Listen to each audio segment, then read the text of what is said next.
Good afternoon, everyone. I welcome you to the post-noon session of iTech Day 3 program. The topic of the session will be hands-on exercise of life cycle assessment, and the talk will be conducted by Mr. Abhijit Anand. I hand over to you, sir. Okay, welcome back.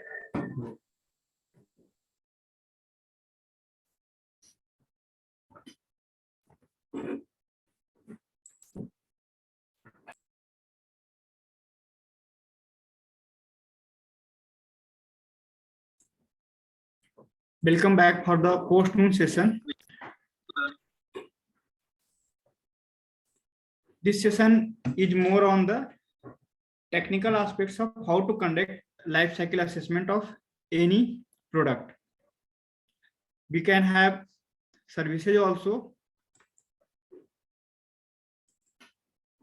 The scheme of the presentation is as first we will be talking about the framework of life cycle study, then rules and standards given by international standardization organization.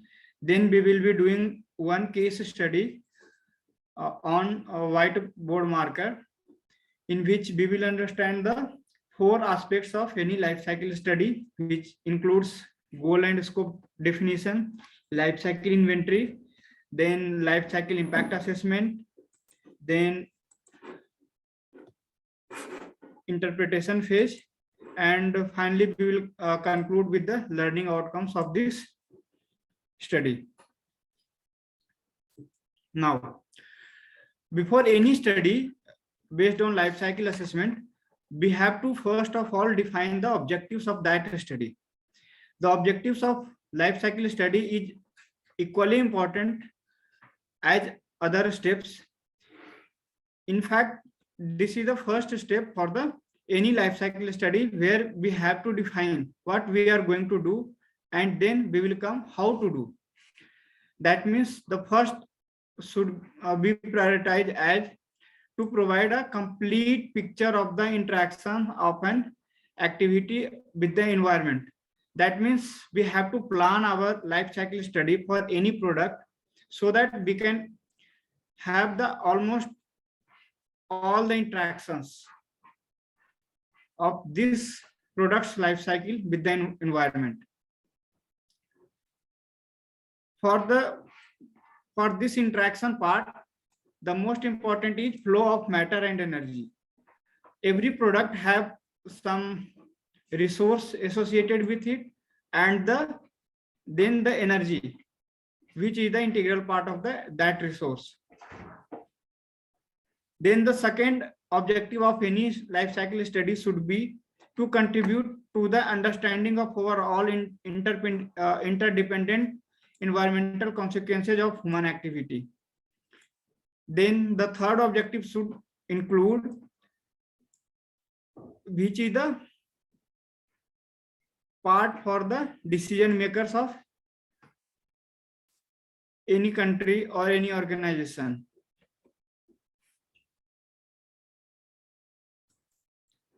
Now coming to the life cycle assessment framework. This framework has been given by International Organization for Standardization, ISO, and there are 2 series which currently follow for the LCA study, which is ISO 14040 and ISO 14044. Both of them were given in 2006, and most of the LCA study follow this framework only. Life cycle assessment have 4 major steps. First step is goal and scope definition.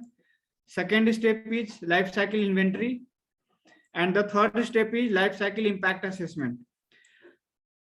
If we have completed all these 3 steps, then we move to the interpretation phase.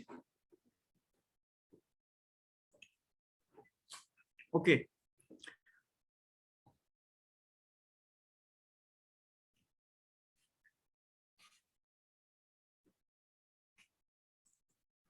Yeah.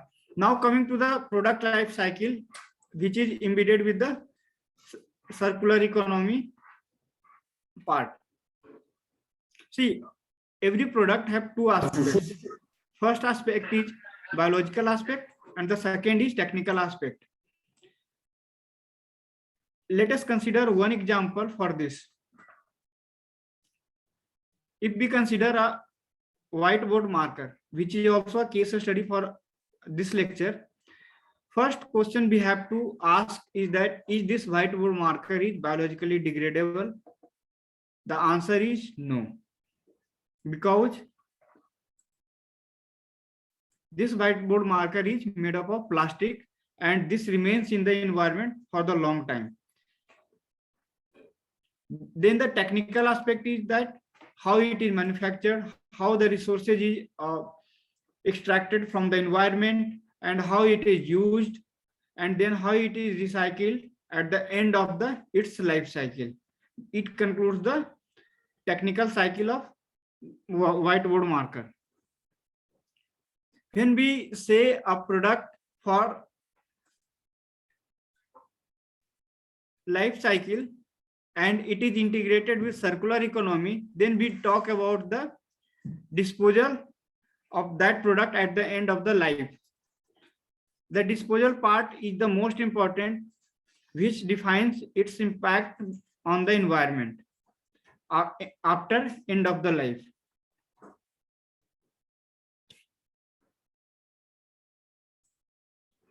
Now we will consider the case study of life cycle assessment of the whiteboard marker. On the left hand side of your screen, you can see a picture of whiteboard marker. This is of 3 parts. We can consider this is made of 3 parts. First part is this tube, which is in white. The second part is this tip, and the third part is this cap. This body of whiteboard marker is made up of plastic. The felt tip, this portion is made up of plastic, and this portion is made up of some fiber, and this portion is also made up of plastic. And the ink which is used in the whiteboard marker is ethanol based ink. Okay. Yeah. The marker cell is made up of plastic tubes, which is protected with a cap. This one is the cap of whiteboard marker, and this cap is also made up of plastic. The production of this whiteboard marker cell and cap is through extrusion process via injection molding. Okay, and the plastic used for this whiteboard marker manufacturing is polypropylene.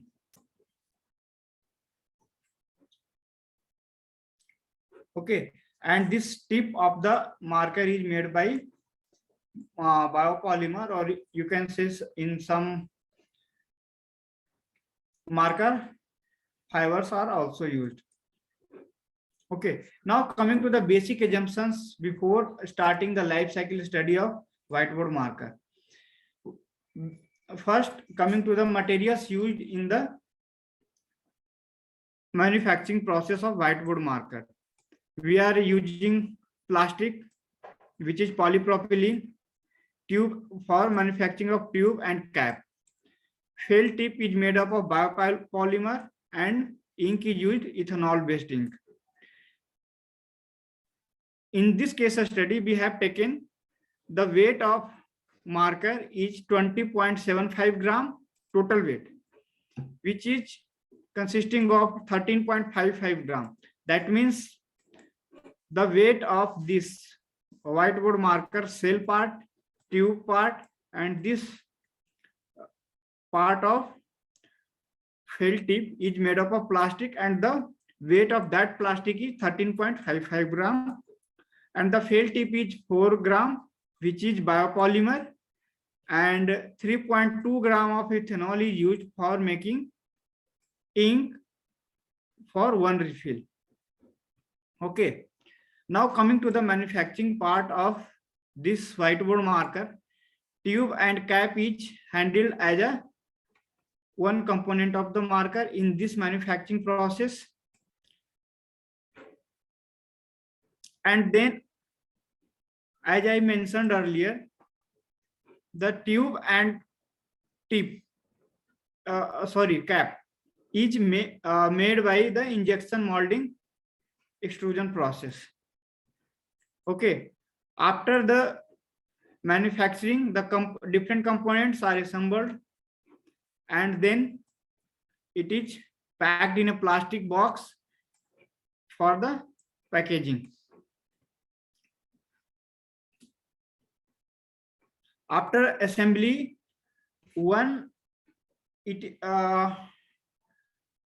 marker cannot be sold. So in this, we have considered 4 whiteboard markers are packaged together in a box which is also made up of polypropylene plastic and shipped to the retail locations. During the use phase,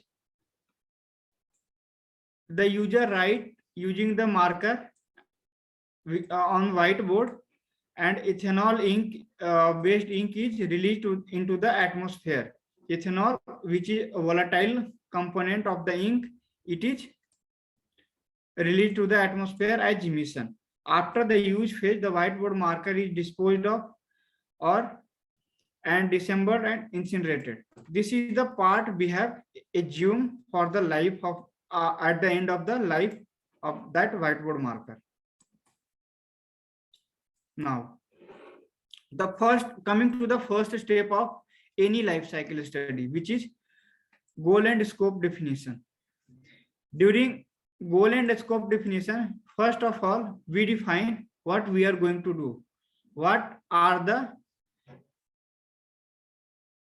aim of the study? Okay, the goal is for any life cycle study is as defined. First of all, we have to define the system function and functional unit. In this, we have considered the production of one whiteboard marker. One whiteboard marker means this is the functional unit of our life cycle study. Then we have to define the system boundary. What is the system boundary?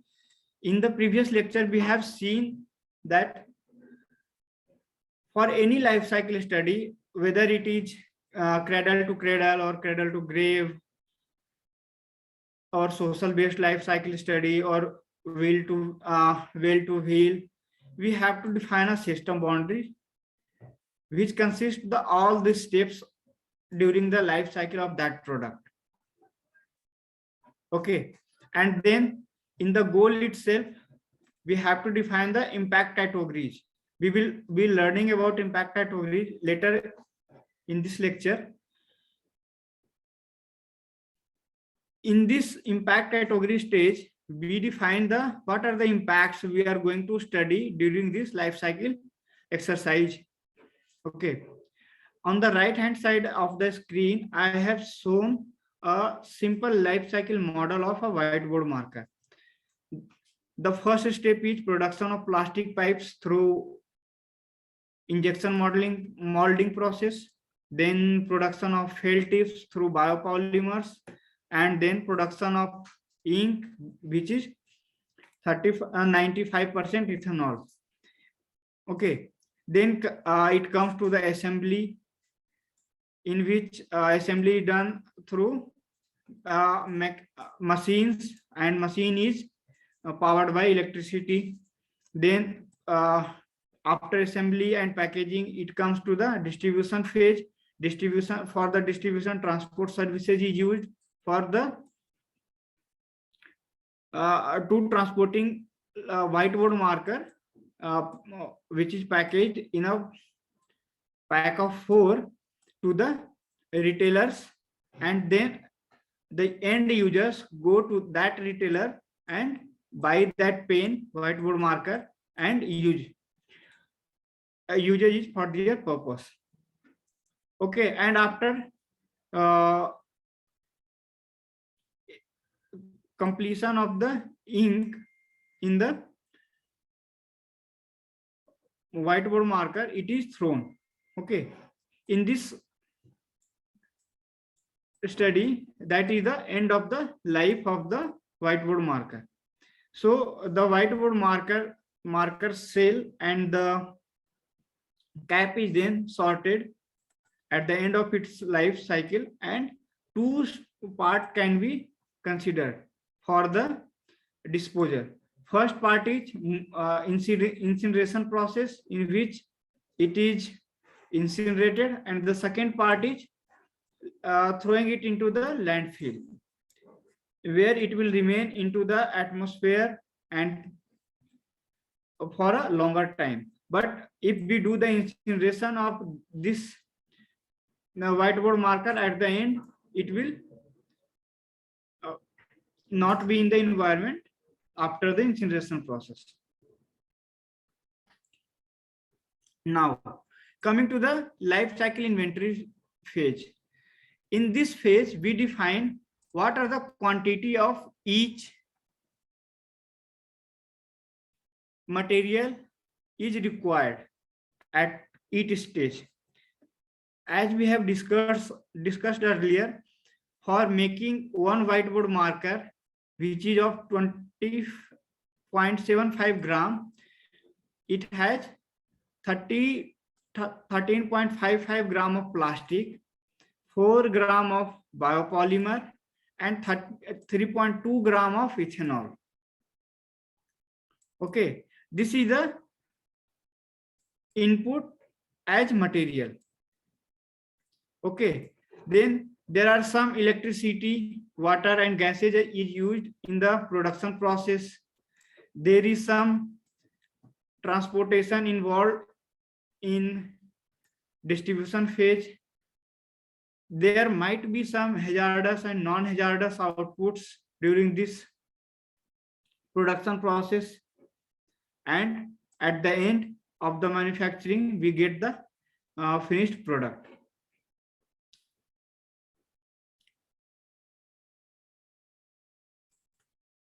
Okay, this is a flow diagram to consider the inventory of any product. First of all, we define the goal and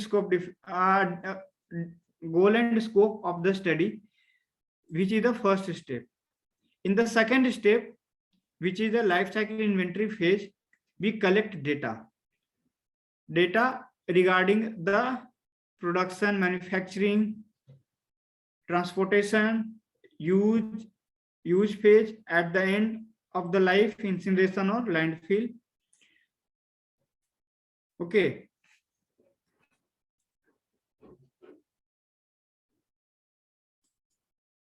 Yeah. There are certain precautions which we have to take during the collection of data for any life cycle study. First of all is time sensitivity. The time is the most important factor for collection of the data.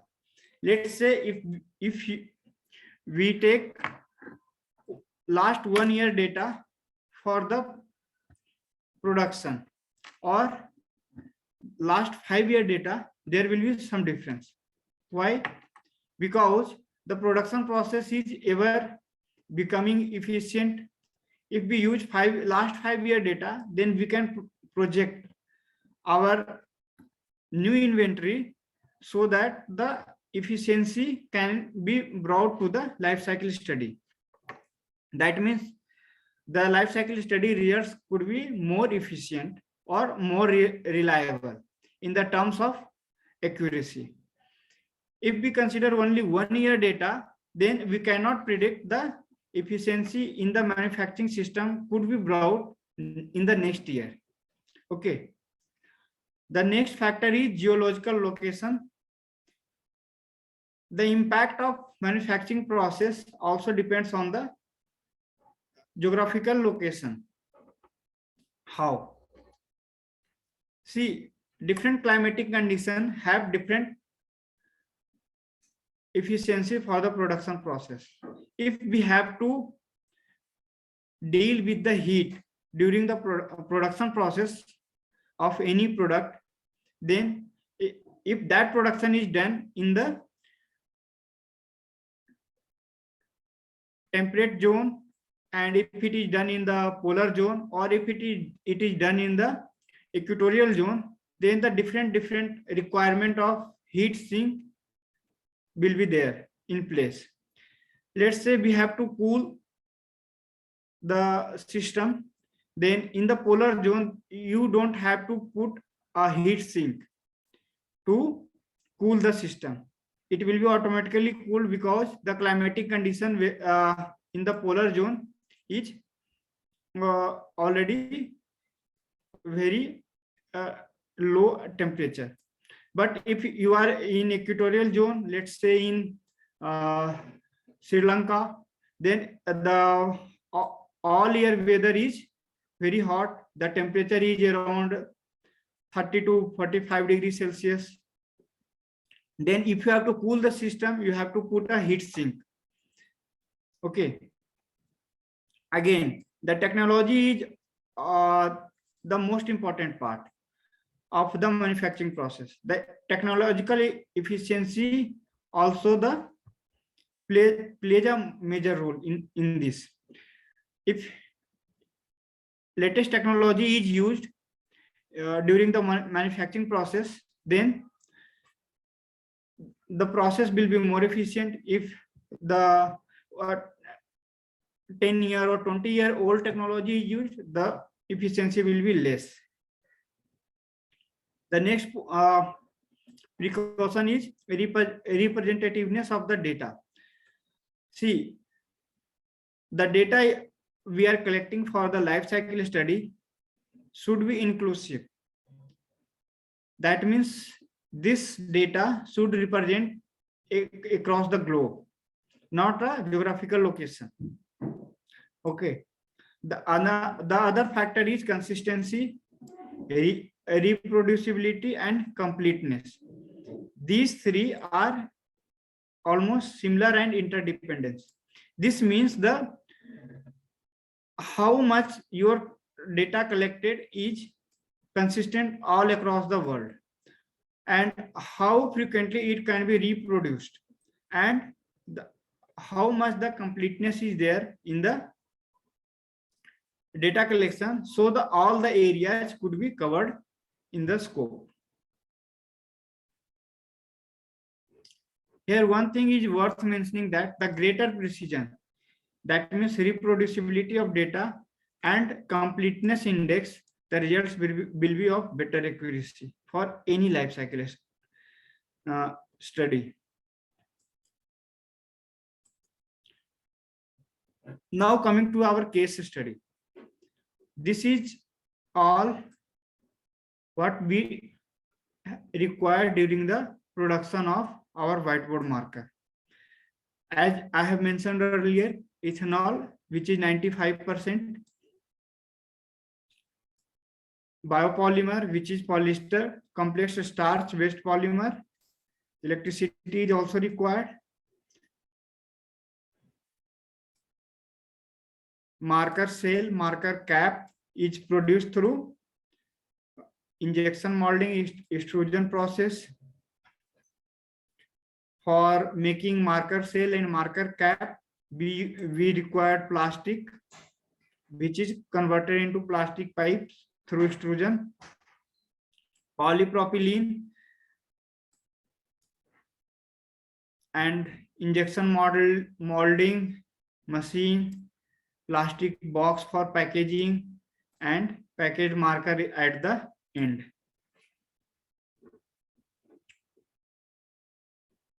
And this is the portion where all the materials is used is mentioned. That means ethanol is used at assembly part, assembly state. The biopolymer is used is also at the assembly stage.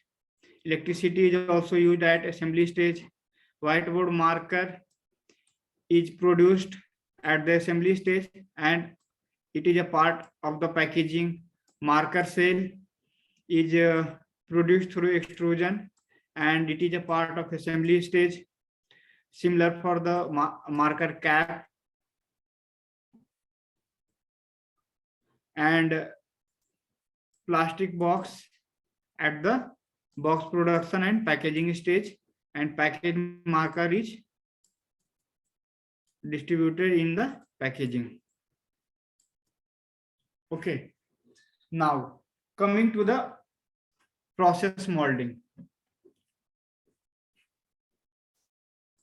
See, whatever steps involved, it is denoted through flow diagram.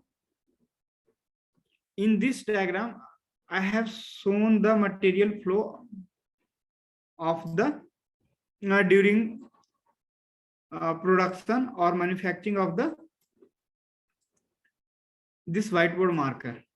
I have mentioned here upstream, and some slides later it will come to the downstream. So before going further, I want to explain what is upstream and what is downstream. Okay, let's go back. Yeah.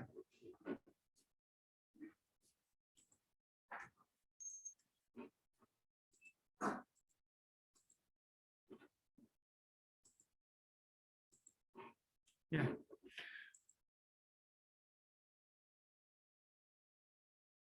See, this is the whole life of the whiteboard marker. In the whiteboard marker, we can distribute it into two parts. The whole life of the whiteboard marker. In this part, we are producing it. And in this part, we are using it.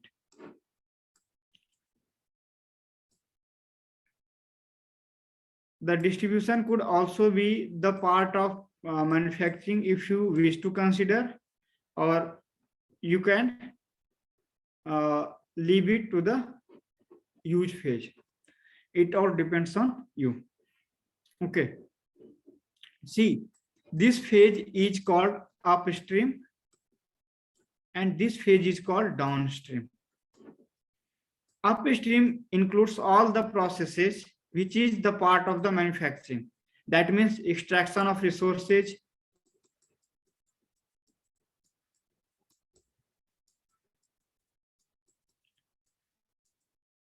in this case, resources are plastic and ethanol. Then manufacturing process, and then manufacturing process is, in this case, is the injection molding process, and then assembly part. And when our product is ready for the use, it is go for the distribution, and then users buy it, and then at the end of the life it is sorted, and if it is sent to the landfill or if it is sent to the incineration, all this come for the downstream. This is the part of the downstream of any product life.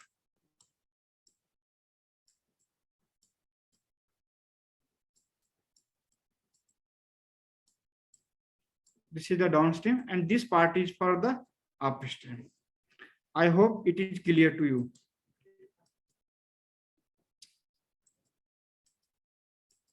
Yeah. Here, this is done in the software called SimaPro. And whenever you do a life cycle exercise in a software, the flow diagram appears like this only. The first step here is at terminal 7, which is termed as T7, the polypropylene is produced. That means the production of plastic which is used in the manufacturing of whiteboard marker. Then it is the produced plastic is went through injection molding and marker cell and cap is produced at T6, and P6 is the produced marker cell and what you say marker cap. At P9 it is the plastic, polypropylene plastic, which will be used for the box production, for the packaging. Okay, now coming to the extrusion of the cell part. The extrusion of the cell is done is also done through injection molding process, and it is produced at and denoted as P1. Now the other part is also cap. Cap is also produced through injection molding, and T5 denotes the injection molding of the cap, and the cap produced is denoted as P5. Now the cell and cap is assembled at terminal 2, and our marker is produced, which is denoted at P2. Now this marker is packaged through machine, and polypropylene plastic is used in the packaging process. That means polypropylene produced at P3 terminal is used at T3 terminal. Now P4 is our packaged whiteboard marker, which is in a pack of 4 and ready to transportation. Yeah. Now going back, just pay your attention at P4. In this, I have expanded more to include the every step of the manufacturing process of the whiteboard marker. And you can see P4 is here, and the every step which is used in the manufacturing of the whiteboard marker, I have denoted here.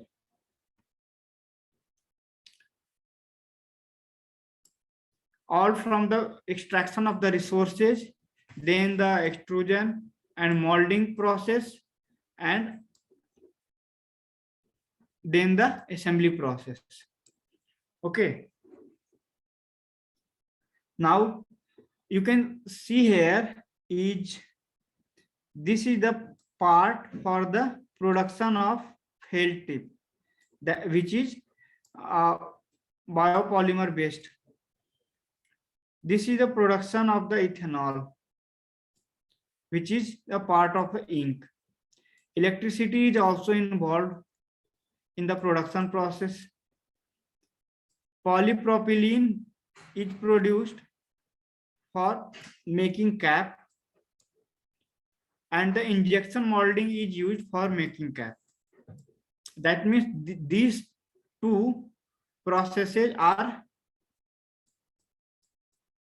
for making this cap, and the cap is produced cap is at P3 terminal.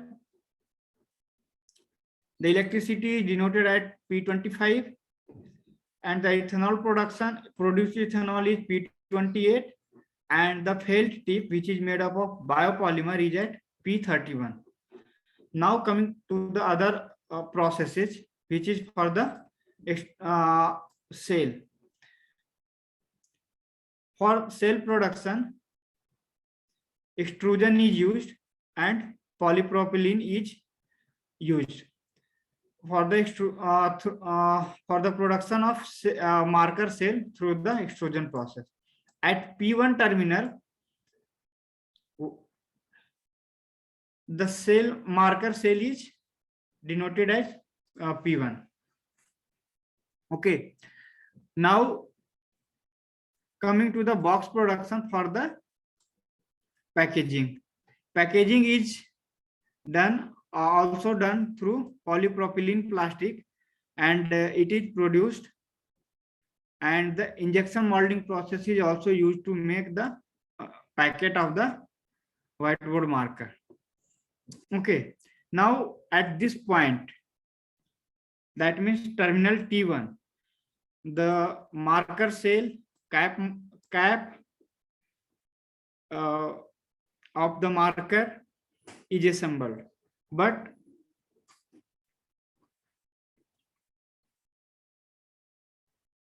other assembly components is also done at the assembly terminal, which is the assembly of felt tip and the pouring of ink in the whiteboard marker, and electricity consumed during the process is also considered at terminal T1.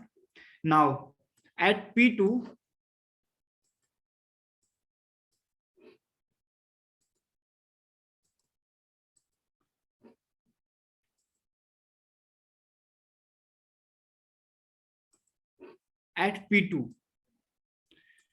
P2 is the marker produced,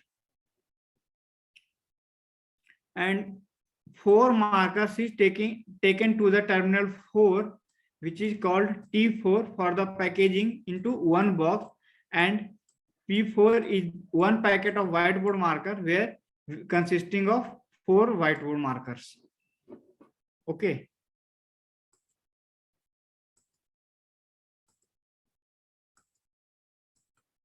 Yeah. Now in this portion, I have categorized the manufacturing process. That means manufacturing process is subdivided into different category. In this section, it is the raw materials used in the manufacturing of a whiteboard marker. In this section, it is the processes which is used. And in this section, the whiteboard marker packet is ready to be distributed to the retailers, and it will go to the consumer for use, and the other part is disposal, which will come later. Okay, that means up to this manufacturing portion, we are in the upstream section of the life cycle of the whiteboard marker. From here, we will be entering into the downstream phase of the whiteboard marker life cycle. Yeah.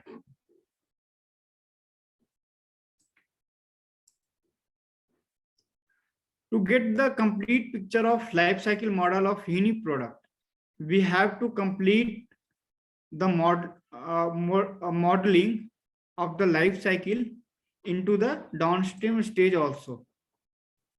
Downstream stage of any product mostly include the distribution at the retail, as well as consumer use, and the disposal of the product. In the downstream stage, we will be modeling the whiteboard marker life cycle also at the distribution, consumer use, and the disposal phase. Yeah. For the transportation, in this life cycle exercise, I have considered transportation through lorry to the retail distributor, which is terminal 15. And we can see this is the P4. P4 was our packaged whiteboard marker in a pack of 4.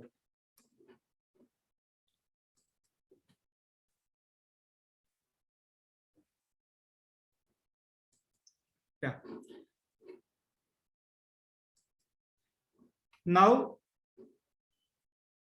at P9 is the package of the 4 whiteboard marker at the retailer's shop, which is bought by the end user. When user will use it on the whiteboard, and when it will write something with that whiteboard marker on whiteboard, emission will be there. How? The ethanol in the ink will vaporize and release to the atmosphere, and the ink dye, which was the part of the ink, will remain on the whiteboard. That means this phase of use is directly releasing some emission which is in a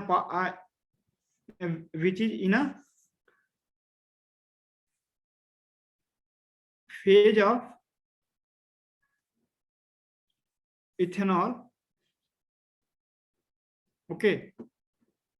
Now after the use, plastic box is also disposed, and at the end of the life, whiteboard marker is also disposed. Okay. Here I have shown various stages or various part of for the end of life use. That means when after the use phase, when the marker is run out of the ink, what will happen to it? The one thing is what is it is sent to the refill station, and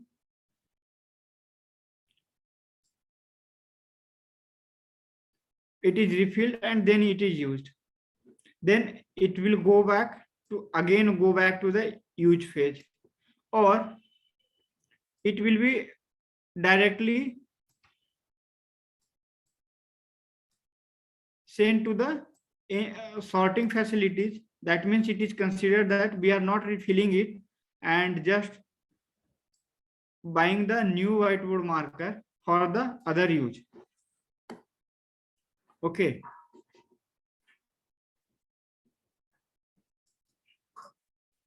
Now we can see this is the complete model of life cycle of a whiteboard marker, in which the first section is representing the raw materials used in this whiteboard marker, and the second step is the manufacturing, and the third step is the distribution, the fourth step is use, and the fifth stage is disposal or recycling.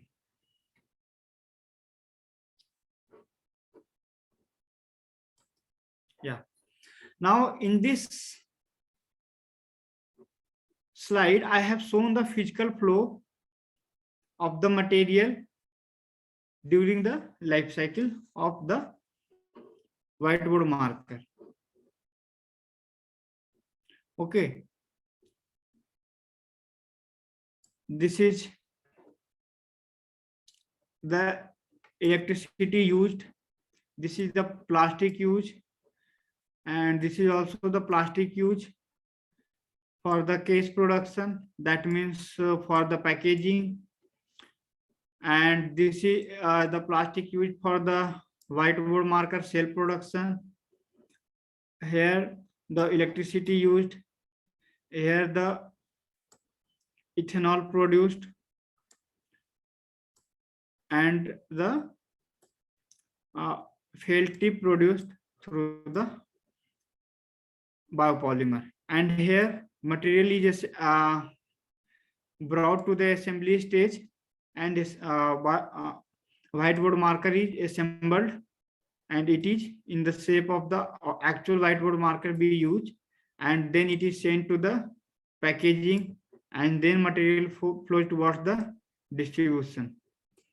And at the distribution stage, transport is also included. Now it is coming to the use phase.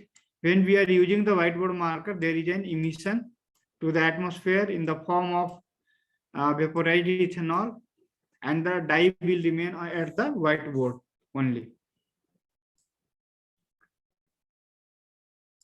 In this phase, the case of or the packaging of whiteboard marker is disposed, and at the end of the life, or when the whiteboard marker is running out of the ink, it is disposed. Okay. Here the two part is considered. This is the for incineration and this is for the landfill. Okay. Now up to here, whatever the flow diagrams we have completed in the life cycle inventory. After the life cycle inventory,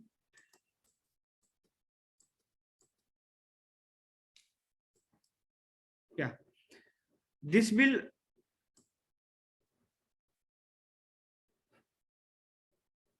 be used for the assessing the impact of a whiteboard marker during its life cycle and through the life cycle impact assessment. At this stage, we have to decide what are the impact categories we have to consider to understand the environmental impact of a whiteboard marker throughout its life cycle.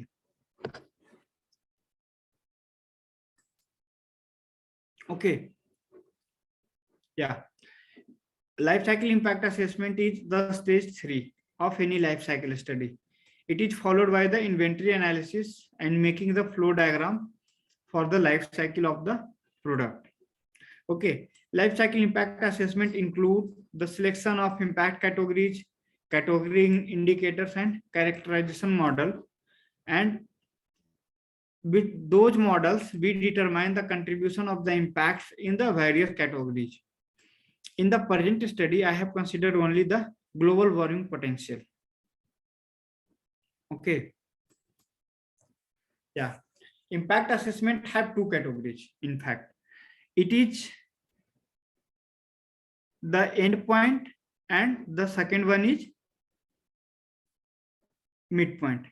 That means whatever the impact of a life during the life cycle of a product, it can be assessed in the two phases, midpoint assessment and endpoint assessment. Midpoint assessment means we are assessing the impact which is directly to the environment. That means which is the short-term impact. But there are other impact which will be induced and can be felt at the later stages or at the later time. Okay. This kind of impact is considered in the endpoint category, and the short-term impact is considered in the midpoint category. The midpoint category include climate change, eutrophication potential, photochemical smog production or generation, acidification potential, human toxicity, ecotoxicity, stratospheric ozone depletion, water resource depletion, mineral resources depletions. That means these all are the immediate impact on the ecological system during the production of whiteboard markers. How? Minerals are extracted to produce machines used in the molding process or assembly process. There will be water resource used during the manufacturing process. There will be some stratospheric ozone depletion potential of ethanol or other emissions during the manufacturing process.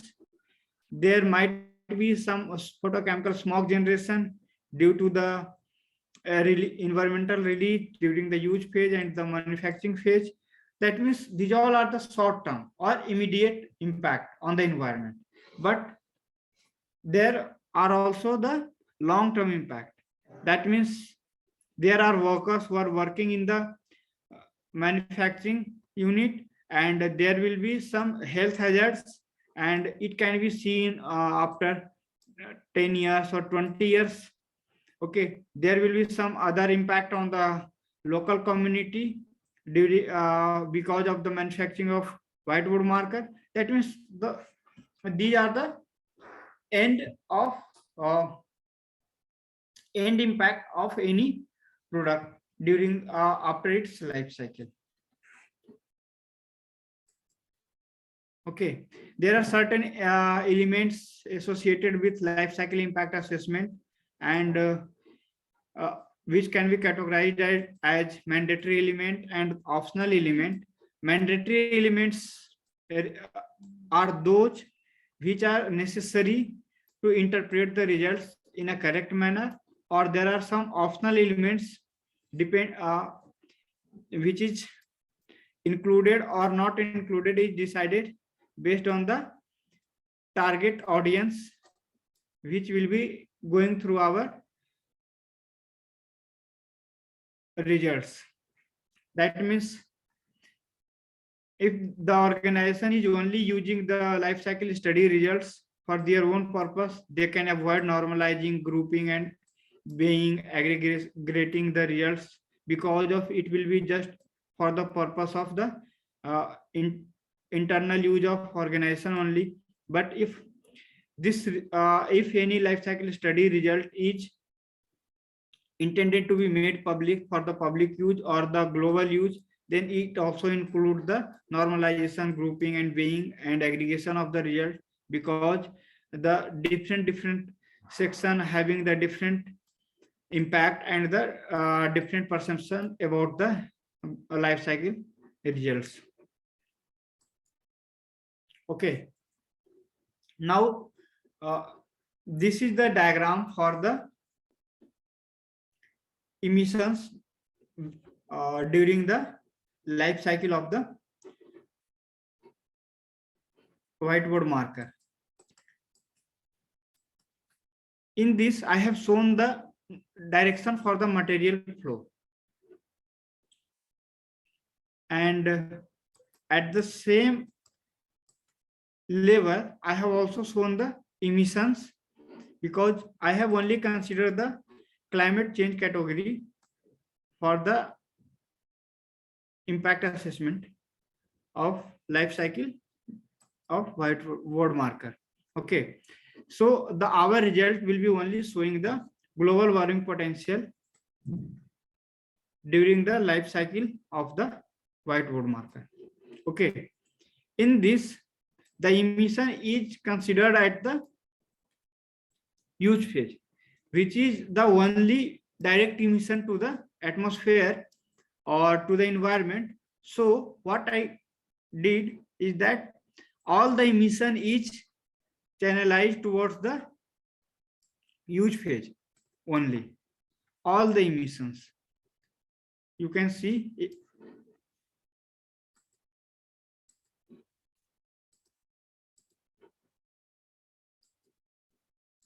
All the emission is merging at use phase, and the only emission is considered during the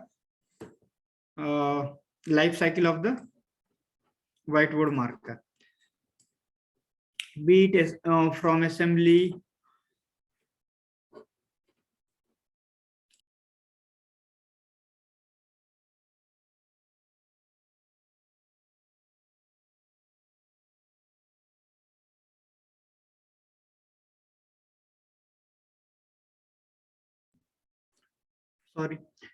be it production of plastic and molding, and the production of biopolymer and felt tip, everything. And the emission during the incineration process after the end of the life of whiteboard marker and the disposal in the landfill is also considered and merged at the use phase only. Yeah, this is the end results showing the global warming potential at the different stages of the life cycle of the whiteboard marker. Okay, we can see the highest impact is at the distribution stage. That means the transportation involved. Okay. Manufacturing have the least eutrophication potential, and the extraction of raw materials have the highest eutrophication potential, and the distribution and retail phase of life during the life cycle of the whiteboard marker is the second largest eutrophication potential. Okay. Yeah. Now coming to the comparative study of a life cycle of the whiteboard marker.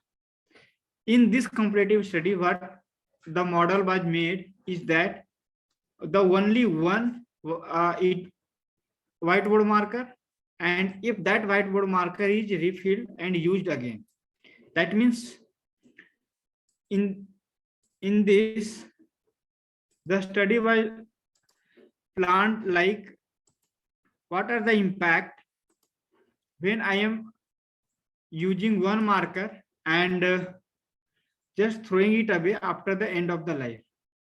And the second scenario was at the end when the ink is completely exhausted in the whiteboard marker, it is refilled and reused. Okay, then we can see that there are significant saving in the raw materials. That means if you use one whiteboard marker and throw it away, it has a significantly higher impact in the terms of raw materials used. And if you reuse our whiteboard marker, then it has significantly less impact on the raw materials used, which is extracted from the nature, or you can say our ecosystem. That means this depicts that if you are reusing or recycling our products, then it will certainly have very less ecological impact or ecological footprint, or in the terms of carbon footprint, everything will go down. Okay, in this way we can reduce our ecological footprint on the earth. Also in the distribution phase, if we consider the reuse of the whiteboard marker, it has significantly less impact on the environment, or its ecological footprint is very less than single use. Also at the recycling stage, or which consider the incineration and throwing into the landfill. Manufacturing, this has only impact because of the reproduction of the ink. Okay, but if you are doing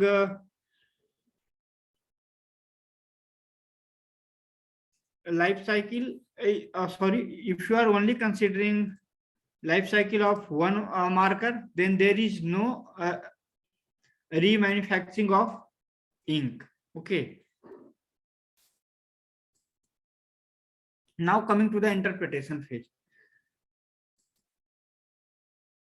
See, whatever study we have done, we have to derive a result through this. That means whatever I was conceptualizing here is the part of the interpretation. That means how we are going to interpret our life cycle study results.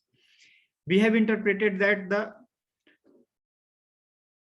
recycling of or reusing of whiteboard marker will have the significantly less ecological footprint on the environment. Okay.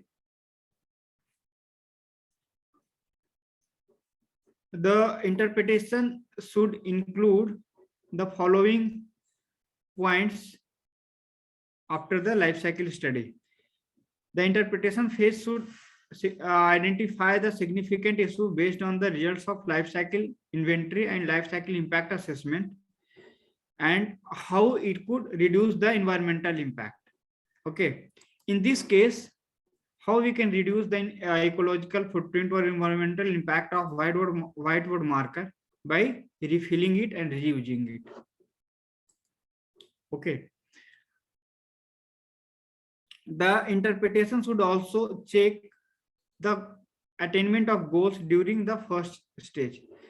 Whatever the goals you have set at the first stage or at the beginning of the study, have you achieved it or not? The first step was to understand the ecological footprint of or environmental impact of whitewood marker during the life cycle. Yes, we have understood what are the impact of the life cycle, what are the impacts of whitewood marker during its life cycle. Okay, and the evaluation of the study considering the completeness, sensitivity, and consistency check. See, in this study, we have to skip it because I have considered only one impact category. That is the global warming potential, or you can say the climate change. Okay, conclusion, limitations, and recommendations drawing from the life cycle exercise is also a part of interpretation. Here, the conclusion is that we have if we reuse our whitewood marker and refill it, it will have a significantly less ecological footprint.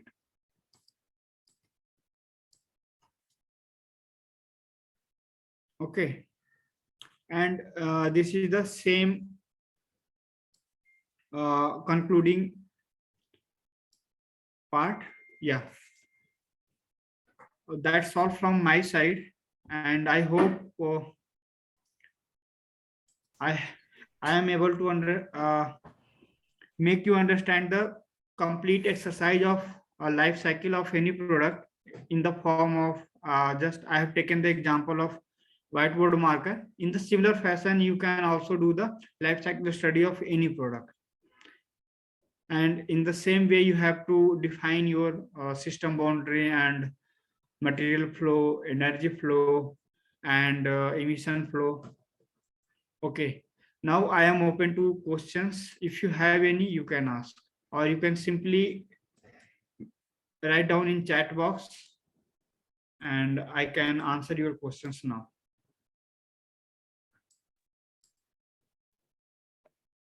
Hello. If there is no question, so then I will end the session here. And Hello. we will Abhijit, I can hear. reassemble. Hello, at, Abhijit, there is a question. After 27 minutes. Abhijit, Okay, there is a thank you so much. question. Hello.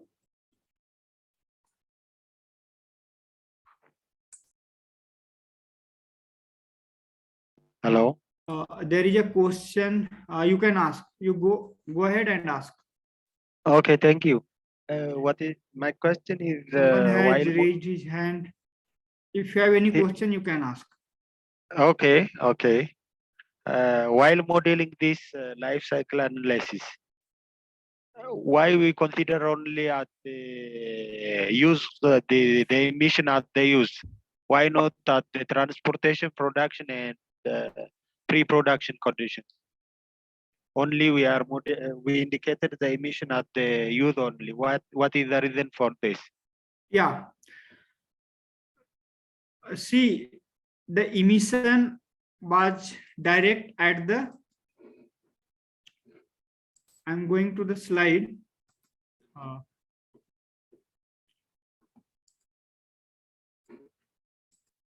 I think you are talking about this slide. Okay. Yeah. Yeah.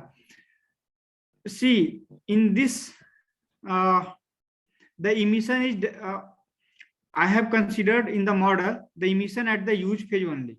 It is only because the emission at the use phase in the form of vaporized ethanol to the atmosphere is considered at this terminal only. Okay.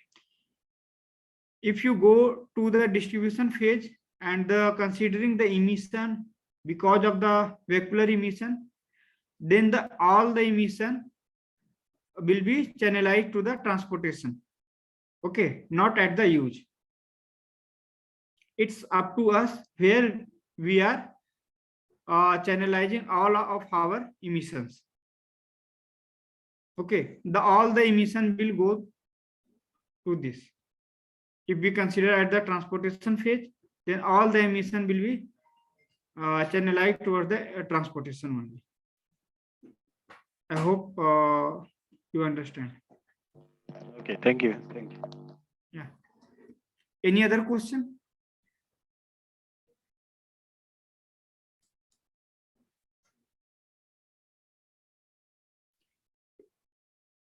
If there is no other question, I break the session and we will reassemble after half an hour. Thank you so much. Thank you, sir.